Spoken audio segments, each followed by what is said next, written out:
और कलयुग आजादी के पहले सबको मिली होती तो मेरा देश विकास को जाता कि ना जाता।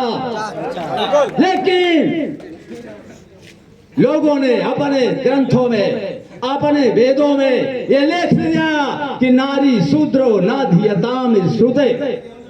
लेकिन हमारे डॉक्टर भीमराव अंबेडकर, हमारे महात्मा गांधी, जवाहरलाल नेहरू जैसे महान व्यक्तियों के प्रयास से आज शिक्षा सबके लिए अनिवार्य और निःशुल्क कर दी गई। ऐसे हमारे महापुरुषों ने, एक गाडगे बाबा थे, धोबी जाति के थे, धोबी जाति के थे गाडगे बाबा। उनका ये कहना था कि शिक्षा के लिए तुम्हें अपना भोजन की थाली भी बेचना पड़े तो बेच दो, लेकिन अपने बच्चों को पढ़ाने का काम करो। थाली बेच दो, अपने भोजन की थाली बेच दो, लेकिन अपने बच्चों को पढ़ाने का काम करो।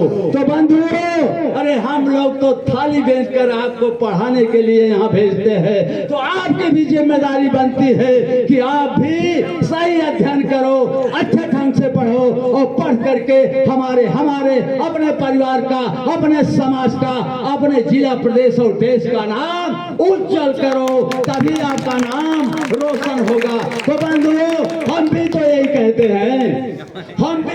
कहते हैं कि मेरे प्रतियोगी छात्रों, अरे हम भी तो आपको यही कह रहे हैं क्या कि इस तरह हौसले आजमाया करो, इस तरह हौसले आजमाया करो। अरे मुश्किलों में भी मुस्कराया करो, इस तरह हौसले आजमाया करो, मुश्किलों में भी मुस्कराया करो।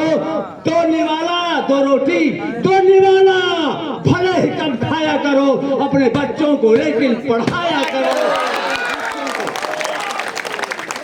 यही सपना देख करके तो हम आप सबको भेजे हैं। और अगर यहाँ आकर के मस्ती करोगे,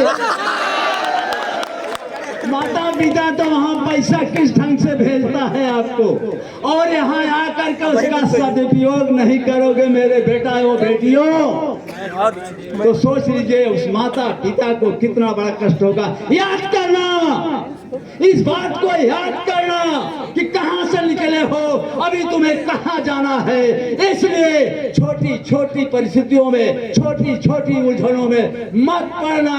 आपका क्या लक्ष्य है, उस लक्ष्य की तरफ जाओ, अपने प्रयास को आगे बढ़ाओ, उन्नत करो और आगे जाने का काम करो। बंधुओं, ये मेरी लाइब्रेरी है, इसका नाम बीआर डिजिटल लाइब्रेरी है, इसका नाम बीआर डिजिटल लाइब्रेरी है। तो बीआर क्यों रखा गया है, सबके मन में जिज्ञासा होती होगी ना। बिल्कुल, बीआर ना है, बीआर, बी माने विजय बहादुर। मैं आपके सामने हूँ और बंधुओं, मैं संघर्ष करके यहाँ पहुँचा हूँ। हमारे पिता भेड़ और बकरी चराते थे भेड़ और बकरी का पालन करते थे। उनका मैं बेटा हूँ, लेकिन बेटा जरूर हूँ, लेकिन मैं ब्रिलियंट स्कॉलर रहा हूँ। हमारे छोटे भाई भी ब्रिलियंट स्कॉलर रहे हैं। हमने मिडिल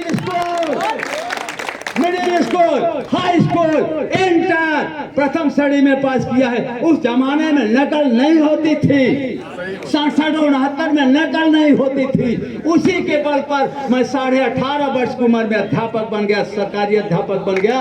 अभी 2016 में मैं रिटायर हुआ। 2016